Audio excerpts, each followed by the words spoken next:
This is a creepy panda production. Cognition Curse. Waking up to the buzz of my phone on the nightstand wasn't unusual, but the text message I found that morning was. It's not every day that an unknown number sends you an invitation to a place like the McLean Psychiatric Hospital in Belmont, Massachusetts. The text was cryptic. Seek the truth of the Cognition Curse, room 237, Saturday midnight. Curiosity got the better of me, and by the time Saturday rolled around, I had convinced my friend Alex to come along. McLean has a creepy vibe with its long history of treating the mentally ill, which includes some disturbing treatments back in the day. We found ourselves standing outside room 237 as the clock struck 12. The door creaked open to reveal a darkness deeper than night. Alex flicked on a flashlight and we tiptoed inside. I could feel the heavy history in the walls, the echoes of anguished screams. The room featured an old metal bed with leather restraints hanging ominously from each corner. On the nightstand, a journal lay open, its pages yellowed with age. I approached and began to read aloud. They call it the Cognition Curse, the doctor's pioneering treatment to cure insanity. The accounts in the journal detailed a radical therapy that purported to allow patients access to their darkest fears and confront them, supposedly healing their minds. But as the entries went on, the writer, one Dr. Harlan James, noted terrifying side effects. Patients became consumed by their fears until they were absorbed into them, never to return to sanity. As Alex shined the flashlight over the walls, we noticed faint outlines, almost like shadows burned into the surface. They appeared human in shape, frozen in acts of fear and desperation. It was like staring into a moment of terror, forever imprinted. We heard a noise, a dull thump from somewhere in the recesses of the hospital. I wanted to leave, but Alex insisted we press further into the mystery. We followed the sound down the winding corridors, lined with flaking paint and the occasional rusted wheelchair. The sense of sorrow was palpable in the air. A sudden movement caught our eye, a fleeting shadow, a residual ghost of the past. We arrived at the abandoned hydrotherapy room, its tubs lined up like sarcophagi. The thumping had grown louder, and it became clear it was emanating from behind the far wall. We discovered a hidden door and pushed it open, revealing a decrepit staircase spiraling down. Descending felt like dropping through the hospital's memory, each step taking us deeper into a tangible nightmare. At the bottom, we found an underground chamber. The thumping was deafening now, and Alex pointed to the center of the room where a large, archaic machine stood. It hummed with a sinister energy, pulsing as though it was alive. The device looked like it was designed centuries ago, with dials and switches that seemed to mock modern science. A faded label on the side read Cognition Curator. In a fit of reckless determination, Alex stepped forward to inspect the machine closer. Without warning, the machine came to life, its lights flickering as if greeting an old friend. I shouted at Alex to step away, but my voice was drowned out by the whirring of the Cognition Curator. Its central coil sparked, shooting out tendrils of blue light. One struck Alex, encasing him in a cocoon of energy, his face twisted in terror, body convulsing as the machine fed on his fears. In a desperate attempt to save him, I lunged for the machine, ripping at wires and dials. The chamber trembled, the curator's hum turned to a scream, and suddenly Alex was thrown clear, crashing to the ground. Silence returned, as if the building itself was holding its breath. We lay there, panting, the adrenaline surging through our veins as we processed our narrow escape. The air felt different now, lighter somehow, as if a weight had been lifted. The shadows burned into the walls seemed to recede, and the faint outlines of people in them softened. We realized that the Cognition Curse had been lifted. The tormented souls trapped within the walls were finally at peace. We never spoke of that night at the McLean Psychiatric Hospital. The texts never came again, and we both tried to forget. But occasionally, we'd glance at a shadow and wonder if it was simply a trick of the light or something far more sinister, forever etched into our memories. Mental shadows! Waking up to darkness wasn't new. Waking up to a palpable, suffocating darkness was. The air felt thick in my lungs as I shifted in bed, trying to acclimate to the void around me. Usually I could see the faint glow of the street lamps from my apartment in Queens, but tonight, even that was smothered in an unnatural black. Feeling for my phone, I pressed the home button. Nothing. Panic crept in as I found my way to the bedroom door. It felt colder than usual, the usual hum of the city silenced. I lived alone, hadn't had so much as a pet since old age took my last dog, and right now I felt every inch of the solitude. The door creaked, a sound that seemed to echo into an infinity I couldn't see. I stepped into the hallway, the carpet muffling my footsteps. Usually, Mrs. Rogan's TV would be murmuring through her door, a sign she'd dozed off again in her armchair. But tonight, the hallway was eerily silent, save for a faint scratching sound I couldn't place. Feeling along the wall, I made for the light switch. Nothing happened when I flicked it. Power outage? Maybe.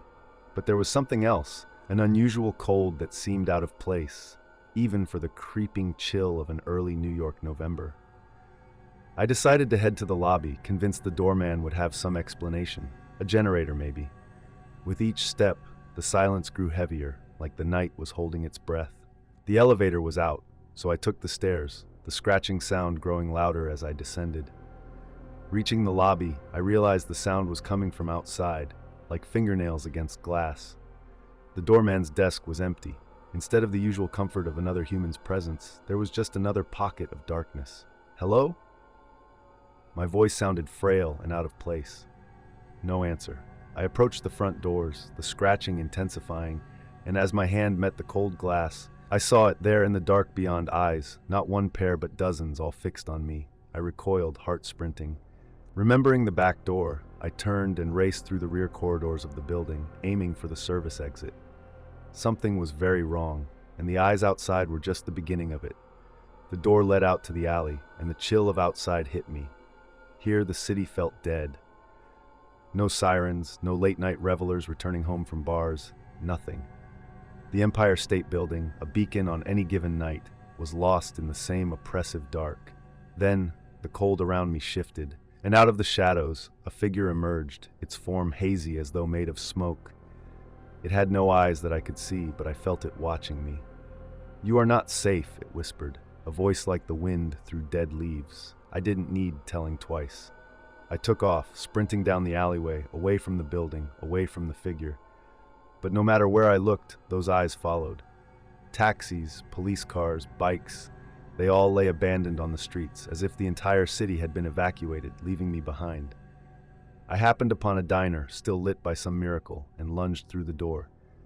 Inside, people were huddled together, lit by the dim glow of emergency lighting.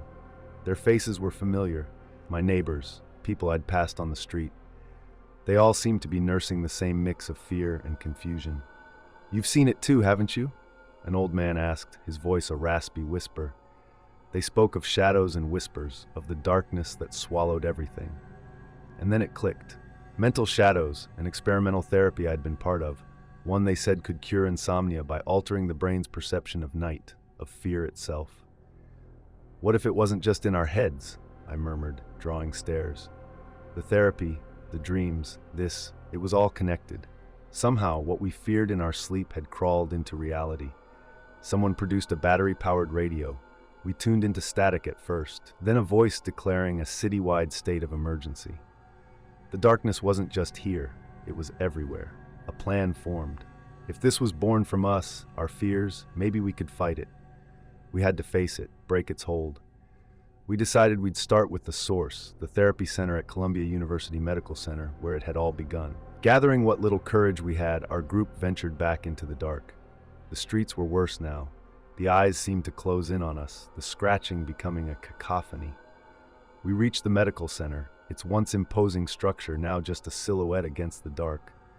We found the lab in shambles, papers scattered, equipment overturned. In the center, a machine, the prototype they had used on us, stood idle, dormant. "That thing," someone murmured, "it did this." We had to destroy it, to sever the connection that had turned our fears real.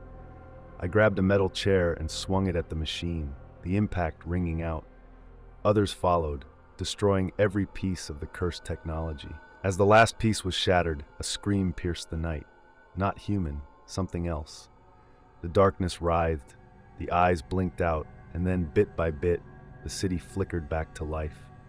Street lamps hummed on, and we all stood there panting, watching as the city we knew bathed itself in warm, welcoming light. I don't know if Mental Shadows was ever truly gone or if it lingered in the corners we refused to look at. But what I do know is that the city had survived, and the darkness that once seemed endless now held no power over us. We'd faced our darkest fears, and in doing so, we found the light again. Psychic phantoms. The air was chilly in Salem, Massachusetts, as I stepped out of the old, creaky house I had inherited from my aunt. She was said to have the gift of sight, something I took as mere superstition until I stumbled across her journals. They detailed encounters with spirits, but the pages were not merely filled with stories. They were a warning. Each entry described a ritual she performed to communicate with the otherworldly. She firmly believed that one could contact the dead, but she always stressed the danger that followed. She wrote of a phantom, not bound by the rules of her practice, an entity that could bridge the gap between worlds without invitation. It was just after midnight when I, fueled by a morbid curiosity that overcame my skepticism, decided to experience her world for a moment. It wasn't science, it was something older. I set up the aging Ouija board and candles exactly as her journal dictated in the supposedly haunted lighthouse at Chandler Hovey Park. The air grew colder as the planchette began to move, jerking sporadically under my fingers. It spelled out a name, Eliza. I heard a faint whisper echo through the abandoned structure, and a shiver ran down my spine as I realized I wasn't alone. The temperature dropped, my breath becoming mist in the night air. A figure materialized before me, a mirage of a woman dressed in centuries-old attire. Her eyes were pools of endless sorrow. She seemed to stare into me, through me, before vanishing as quickly as she had appeared. The chill lingered, gripping me like a vice. I wanted to leave, but my curiosity turned to obsession, compelling me to continue. It wasn't the spirits that fascinated me, but the phantom my aunt warned about. Each visit to the lighthouse brought a new spirit, echoes of Salem's past. Then, one evening, as the moon cast a sickly glow, the air turned so cold it burned my lungs. It spelled 2 letters, PP, and the planchette shook violently, skittering off the board. A shadow loomed tall and formless. Pressure built up in my ears as a suffocating dread settled around me. This had to be the phantom. It overwhelmed the space, a darkness denser than the night itself. My heart pounded against my ribcage as its presence engulfed every corner of the lighthouse. Voices whispered incoherently around me, growing louder, like a cacophony trying to warn me, or perhaps plead with me. The floor vibrated, and I swore I heard the rattling of chains. Then, silence. The phantom, as if satisfied with the fear it instilled, retreated. I was left in the afterglow of terror, panting, unable to move. The next days were a blur of paranoia. Shadows danced in the corner of my eyes, whispers skittered on the edge of hearing. The phantom had latched onto me, piercing the veil further every night, drawing from my energy, my very essence. My aunt's journals contained rites of protection and banishment, but did I dare attempt them? The house felt oppressive, as if eyes were etched into every wall. I knew I was being watched, hunted by something not just of this world, but beyond my understanding. My last visit to the lighthouse was desperate. With chants from the journal and every ounce of will, I sought to sever the connection. The very stones of the lighthouse seemed to cry out as I spilled salt in a circle, lighting candles at cardinal points. The air sparked with electricity, and then the silence was torn apart by a scream, not mine, something else, otherworldly. The phantom emerged, more defined than ever, its very presence a violation of nature. This was it, the final confrontation. There was no escape. The door had vanished, replaced by an impenetrable darkness. The phantom drew closer, and I could see within it the trapped souls of those who came before me, including what I could only assume was Eliza. They reached towards me, warning or beckoning, I couldn't tell. The phantom's face, if it could be called that, was a maelstrom of torment.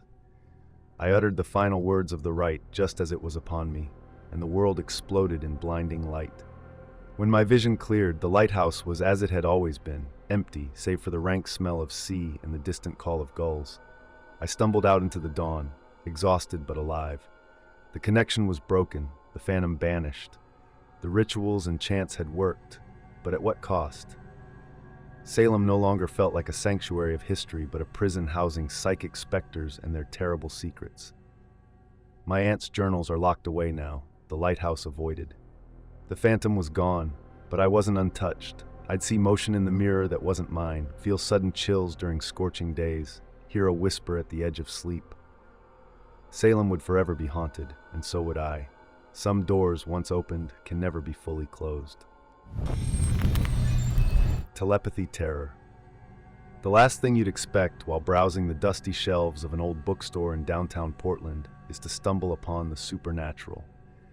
But as I flipped through an ancient-looking tome on esoteric knowledge, everything changed.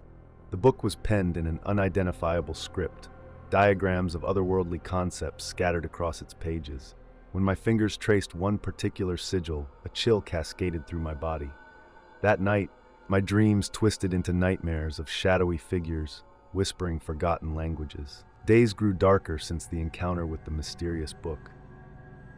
It wasn't just the relentless rain typical of an Oregon autumn. Something else clung to the air, thick like the fog that rolled off the Willamette River. People around me started acting bizarrely. Cashiers at the corner markets, baristas at local coffee shops, even random strangers on the street, they'd look at me with an unsettling awareness. At first, chalking it up to paranoia seemed the logical thing to do. All changed when the whispers began. Disembodied voices that I could somehow hear clearly despite no one else reacting. The voices didn't scream or yell, but spoke in a deliberate monotone that felt like it was boring holes into my consciousness. Riding the Max to work became a daily torment as I'd catch bits and pieces of thoughts that weren't my own. He knows, someone would think. He's seen the sigil, another voice echoed. When I saw my own reflection in the train's windows, my eyes appeared just as hollow and aware as those who unnerved me days prior. Panic settled in quick, a constant companion alongside the voices. My apartment became a prison of anxiety, and the city of Portland, once vibrant and eclectic, now a terrifying labyrinth. My friends suggested I see a therapist, convinced the stresses at work had finally cracked something in me. A visit to a clinic near OHSU yielded no relief. The therapist's thoughts screamed louder than their spoken assurances. Another one afflicted by the sigil. He won't last long. I fled, blurring past the iconic Portlandia statue, failing to take solace in its familiarity. Nowhere felt safe. I found myself drawn back to the bookstore where my nightmare had begun. The owner, an elderly man with spectacles sliding off his nose, recognized me at once. "You've used the book," he stated flatly. With dread enveloping me, I asked what he meant. "You've awakened the ability to hear thoughts, but you're not the first. There's a price for such knowledge." The whispers intensified as he spoke, and I shouted for quiet. The room spun, the voices crescendoed, and reluctantly, the owner shared a dire truth. I needed to find the counter sigil or descend into madness. The search was beyond grueling. Every page seemed to writhe with its own sinister life, figures and scripts dancing just beyond comprehension. But failure meant surrender to the cacophony, so I persisted. The bookstore became my sanctuary, the owner my reluctant mentor, guiding me through forgotten lore. Just as hope started flickering, I found it, a symbol promising silence and peace. In a desperate ritual of candles and incantations, I traced the counter sigil onto the floor, eyes closed, the whispers pushing against my mental barricades. Silence did not greet me as I opened my eyes. Rather, a single crystal-clear voice spoke, "Well done." In the dim candlelight stood a figure draped in shadows, its thoughts a symphony of menace. "You can't close what you've opened. You've only solidified your place among us." Despair and rage washed over me, but a sense of determination followed. I would not succumb to these invaders of my mind. With newfound resolve, I planned to master this accursed telepathy and face whatever came next, unafraid. My terror was now my weapon. Mind's nightmare. Struggling with sleep, it was the ad in the local paper that lured me in. Volunteers needed for sleep study. Compensation, $500. Apply at Mind's Eye Labs, Boston. As a broke college student, it seemed like a win-win. At the facility, a man in a lab coat introduced himself as Dr. Haskins. He explained that I'd be given a drug to induce REM sleep, then monitor my dreams through a revolutionary new machine. The drug, he assured, was safe and had been cleared by all the regulatory boards. I signed the waiver without much thought. That night, as the drug coursed through my veins, I felt myself slide into a murky slumber. The dream began pleasantly enough, in a sunny meadow. But quickly the dream warped. The sky darkened, and I was in Salem, standing before the witch trial memorial. The statues, those haunting figures, began to whisper names. My name. Their eyes, stone cold, followed me. I tried to scream, but my voice caught in my throat. I woke with a start, but the room was wrong. Twisted.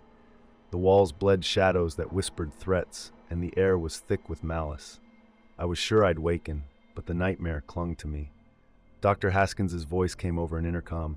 Some irregularities in your sleep pattern. Stay calm, we're trying to bring you out. It didn't work. Scenes shifted rapidly, from the oppressive corridors of Danvers State Insane Asylum to the suffocating confines of my childhood closet. But it wasn't just sight and sound. I felt hot breaths on my neck, fingers grazing my back. Then came the realization. It wasn't just fear, it was memory. An echo of every terror felt since childhood. The drug wasn't just inducing dreams. It was unlocking some primal part of my brain that knew only fear. I screamed, or tried to. It was a soundless plea for escape. Finally, I broke through, gasping and slick with sweat. Dr. Haskins removed the EEG cap and murmured something about unforeseen side effects. I left the facility, $500 richer, but as the day darkened into night, the dread seeped back into my mind. That night, in my own bed, the whispers returned, even without the drug. Salem, Danvers, my closet, they merged into an inescapable labyrinth. I was trapped in my own head, a mind crafted of horrors no one should ever have to face. And worst of all, I knew sleep would come again. It always does.